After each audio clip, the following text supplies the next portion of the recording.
আলাইকুম রহমতুল্লাহি ওয়া বারাকাতুহু নাহমাদুহু ওয়া নুসাল্লি আলা রাসূলিহিল কারীম আম্মা বা'দ।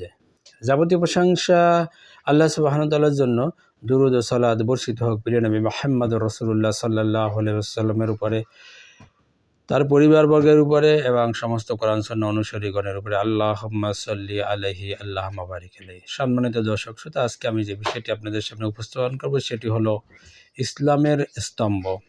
আমরা জানি ইসলামের স্তম্ভ হলো পাঁচটি। এই পাঁচটির উপরেই ইসলাম প্রতিষ্ঠিত। এ বিষয়ে রাসূল সাল্লাল্লাহু আলাইহি ওয়াসাল্লাম থেকে একটি হাদিস বর্ণিত হয়েছে। আন ইবনে ওমর রাদিয়াল্লাহু আনহু ক্বালা রাসূলুল্লাহ সাল্লাল্লাহু আলাইহি ওয়াসাল্লাম। ইবনে ওমর রাদিয়াল্লাহু থেকে বর্ণিত যে রাসূল সাল্লাল্লাহু আলাইহি ওয়াসাল্লাম বলেছেন, শাহাদা লা ইলাহা ইল্লাল্লাহ ওয়া আন্না মুহাম্মাদান আবদুহু ওয়া রাসূলুহু। এই বলে সাক্ষী দেওয়া যে আল্লাহ ছাড়া কোনো সত্য ইলাহা নেই, রাসূল সাল্লাল্লাহু আলাইহি ওয়াসাল্লাম আল্লাহর বান্দা ও রাসূল। দ্বিতীয় হচ্ছে ওয়া ইকামিস সালাত, সালাত আদায় করা, ওয়া ইতাইজ যাকাত, যাকাত দেওয়া, ওয়াল হজ, এবং হজ করা, ও সাওমে রমাদান, রমাদান মাসের সিয়াম পালন করা। এই পাঁচটি হচ্ছে ইসলামের স্তম্ভ। রাসূল সাল্লাল্লাহু আলাইহি ওয়াসাল্লাম থেকে আরও একটি হাদিস সহিহ মুসলিমে বর্ণিত হয়েছে, আর এই হাদিসটি বর্ণিত সহিহ বুখারী ৮ নম্বর হাদিস, সহিহ মুসলিমের 16 নম্বর হাদিস, সুনানে তিরমিজি 2609 নম্বর হাদিস, এবং এই হাদিসের সকল সনদ সহিহ। সহিহ মুসলিমে আরেকটি হাদিস বর্ণিত হয়েছে, আব্দুল্লাহ ইবনে ওমর রাদিয়াল্লাহু থেকে বর্ণিত। তিনি বলছেন যে আমার পিতা আমার কাছে বর্ণনা করেছেন যে রাসূল সাল্লাল্লাহু আলাইহি ওয়াসাল্লামের সামনে আমরা একদিন উপস্থিত ছিলাম। হঠাৎ এক ব্যক্তি জীর্ণ শীর্ণ সাদা পোশাকে এসে রাসূল সাল্লাল্লাহু আলাইহি ওয়াসাল্লামের সামনে এসে বসলেন। তো রাসূল সাল্লাল্লাহু আলাইহি ওয়াসাল্লাম হাঁটু দিয়ে বসা ছিলেন, আর ওই ব্যক্তিও হাঁটু এসে রাসূল সাল্লাল্লাহু আলাইহি ওয়াসাল্লামের হাঁটুর সাথে এসে বসলেন এবং বললেন যে মুহাম্মদ, আপনি আমাকে বলুন ইসলাম কি? তখন রাসূল সাল্লাল্লাহু আলাইহি ওয়াসাল্লাম বললেন, ইসলাম হচ্ছে এই বলে সাক্ষী দেওয়া যে আল্লাহ ছাড়া কোনো সত্য ইলাহা নেই, মুহাম্মদ সাল্লাল্লাহু আলাইহি ওয়াসাল্লাম আল্লাহর বান্দা ও রাসূল। দ্বিতীয় হচ্ছে যে সালাত আদায় করা। তৃতীয় হচ্ছে হজ সম্পাদন করা। চতুর্থ হচ্ছে এই যাকাত, দুঃখিত, তৃতীয় হচ্ছে হজ যাকাত আদায় করা। চতুর্থ হচ্ছে হজ সম্পাদন করা। পঞ্চম হচ্ছে রমাজানের সিয়াম পালন করা।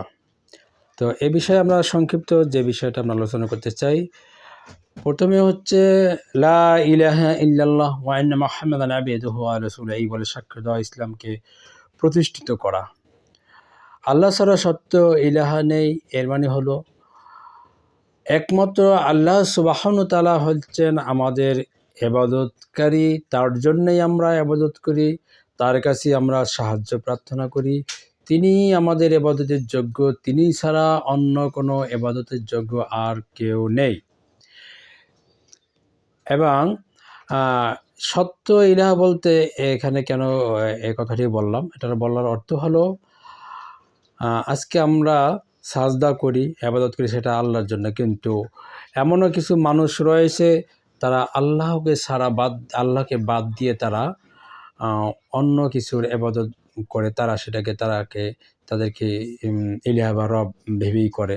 সেই জন্যে বলা হয়েছে যে একমাত্র সত্য ইলাহা ছাড়া অন্য কোনো আর ইলাহ নেই। এবং মুহাম্মদ সাল্লাল্লাহু আলাইহি ওয়াসাল্লামকে এই বলে সাক্ষী দাও, তিনি হচ্ছেন রাসূল এবং তিনি আল্লাহর বান্দা। দ্বিতীয়টি হচ্ছে সালাত আদায় করা। সালাত ইসলামের এমন একটি রকম যেটি আদায় করলে মুসলিম থাকে, আর আদায় না করলে মুসলিম থাকে না। সাহাবা কেরাম অন্য কোনো ইবাদত যদি কেউ পরিত্যাগ করত তাহলে তারা কাফের মনে করতেন না, কিন্তু কেউ যদি সালাত আদায় না করত তাহলে তাকে কাফের বলে মনে করতেন। এবং রাসূল সাল্লাল্লাহু আলাইহি ওয়াসাল্লাম বলেছেন, বাইনাল আবদি বাইনাল কুফরি তারকুস সালাহ। আর রাসূল সাল্লাল্লাহু আলাইহি ওয়াসাল্লাম বলছেন, বান্দা এবং কুফরির মধ্যে পার্থক্য হচ্ছে সালাত আদায় করা। সুনানে ইবনে মাজার মধ্যে যে হাদিসটি এসেছে সেখানে আল্লাহ রাসূল বলছেন যে ব্যক্তি সালাত আদায় করলো সে কুফরি করলো। অতএব আমাদেরকে 5 ওয়াক্ত সালাত আদায় করতে হবে। যেহেতু সালাত 5 ওয়াক্ত আল্লাহ সুবহানাহু ওয়া তাআলা ফরজ করেছেন, তাই আমাদেরকে কী করতে হবে? 5 ওয়াক্ত সালাত নিয়মিত আদায় করতে হবে। কোনো প্রকারেই ফরজ সালাত ত্যাগ করা যাবে না। সহিহ মুসলিমের আরেকটি হাদিস রয়েছে, এক গ্রাম্য ব্যক্তি এসে আল্লাহ রাসূলের কাছে বলে যে, মুহাম্মদ, তুমি আমাকে এমন কিছু বলো আমি জান্নাতে যেতে পারি। তুমি আমাকে এমন কিছু বলো আমি জান্নাতে যেতে পারি। তখন আল্লাহ রাসূল সাল্লাল্লাহু আলাইহি ওয়াসাল্লাম বললেন যে, তুমি এই বলে সাক্ষী দাও যে আল্লাহ ছাড়া কোনো সত্য ইলাহা নেই এবং মুহাম্মদ সাল্লাল্লাহু আলাইহি ওয়াসাল্লাম আল্লাহর রাসূল ও বান্দা বা বান্দা ও রাসূল, এবং সালাত আদায় করো, সিয়াম পালন করো, হজ সম্পাদন করো এবং যাকাত দাও। তখন ওই ব্যক্তিটি বলল যে, আমি এর থেকে কমও করব না, আমি এর থেকে বেশিও করব না। আল্লাহ রাসূল বলছেন, সে যদি সত্যিই বলে থাকে তাহলে তোমরা জান্নাতি মানুষ দেখে নাও। অতএব আমাদেরকে 5 ওয়াক্ত সালাত আদায় করতেই হবে। তৃতীয় হচ্ছে যাকাত আদায় করা। ইসলামের তৃতীয় স্তম্ভ হলো যাকাত আদায় করা। যাকাত আদায় করলে আমাদের সম্পদ পবিত্র হয়। যাকাত আদায়ের মাধ্যমে আমাদের সম্পদ বৃদ্ধি পায়। যাকাত আদায়ের মাধ্যমে যারা সমাজে গরিব রয়েছে তারা উপকৃত হয়, তাদের থেকে অভাব অনটন দূর হয়। যাকাত একটি ফরজ বিধান। চতুর্থ যে বিষয়টি হচ্ছে হজ সম্পাদন করা। যার সামর্থ্য আছে, তার সামর্থ্য থাকা অবস্থায় তাকে হজ সম্পাদন করতে হবে, এটি ফরজ বিধান। আর যার সামর্থ্য নেই তিনি হজ করবে না। যদি তার সামর্থ্য হয় তাহলে হজ তিনি সম্পাদন করবেন। পঞ্চম যে বিষয়টি হলো সেটি হলো সিয়াম। সিয়াম একটি ফরজ ইবাদত। আল্লাহ সুবহানাহু ওয়া তাআলা আমাদের প্রতি এটি ফরজ করেছেন এবং পূর্ববর্তী যারা ছিলেন তাদের উপরও এই সিয়াম ফরজ করা হয়েছে। আল্লাহ সুবহানাহু ওয়া তাআলা সূরা বাকারা 183 নম্বর আয়াতে এই কথাটি বলে দিয়েছেন। তো আমাদেরকে ফরজ সিয়াম পালন করতে হবে। রমজান মাস, এ মাসে 29টি সিয়াম হয়ে থাকে, আমরা সেগুলো পালন করব, সেগুলো আমাদের পালন করা ফরজ। তো পাশাপাশি আরও সিয়াম রয়েছে, নফল সিয়াম রয়েছে, প্রতি সপ্তাহে 2টি সিয়াম রয়েছে, প্রতি মাসে